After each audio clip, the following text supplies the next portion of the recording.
கந்தசாமி என்பவர் தேங்காய் போலிகளை சாலையில வித்து எடுத்துட்டு வரும்போது அப்போ ஒரு சின்ன பையன் சாலையில மயங்கி விழுந்து கிடக்கிறத பாக்குறாரு. இதை பார்த்து அவரும் அந்த சின்ன பையன் முகத்துல தண்ணி தெளிச்சு எழுப்பி, சாப்பிடாம இருந்தா இப்படி மயக்கம் தானப்பா வரும் அப்படின்னு சொல்லி அவன் கையில ஒரு தேங்காய் போலியை கொடுத்துட்டு போறாரு. கந்தசாமி போகும்போது முதலாளி வேற கணக்கு கேட்பாரு, என்ன சொல்வாருன்னே தெரியலையே, பாத்துக்கலாம் அப்படின்னு சொல்லிட்டு போறாரு. கந்தசாமியும் அன்னைக்கு முழுவதும் வித்து எடுத்துட்டு வந்த காசை முதலாளி கையில கொடுக்கறாரு. அந்த முதலாளியும் காசை எண்ணி பார்த்துட்டு, என்ன ஒரு போலியோட காசு மட்டும் குறையுது அப்படின்னு கேக்குறாரு. வேலைக்கு வந்த முதல் நாளே காசை திருடுறியா அப்படின்னு அவர் கேட்க, கந்தசாமியும் வர்ற வழியில ஒரு சின்ன பையன் பசியில மயங்கி விழுந்து கிடந்தான், அதான் அவனுக்கு ஒரு போலியை எடுத்து கொடுத்துட்டேங்கய்யா அப்படின்னு சொல்றாரு. அதுக்கு அவருடைய முதலாளியும், இப்படி ரோட்ல போறவங்களுக்கு எல்லாம் கருணை காட்டிட்டு இருந்தா நம்ம பிழப்பு என்ன ஆகுறது, நீ செஞ்சது தப்புதான் கந்தசாமி அப்படின்னு சொல்லி அந்த ஒரு போலியோட காசை பிடிச்சுக்கிட்டு தான் அந்த ஒரு நாள் சம்பளத்தையே அவர்கிட்ட கொடுக்கறாரு.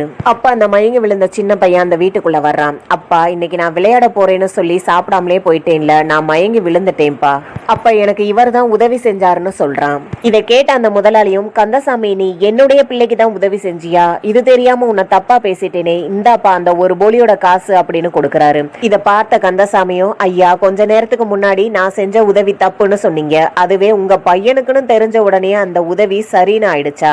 ஐயா, தெரிஞ்சவங்களுக்கு உதவி பண்ணா தப்பு இல்ல, ஆனா தெரியாதவங்களுக்கு உதவி பண்ணிருந்தா அது தப்பா? முதல்ல உங்களுடைய எண்ணத்தை மாத்திக்கோங்க ஐயா.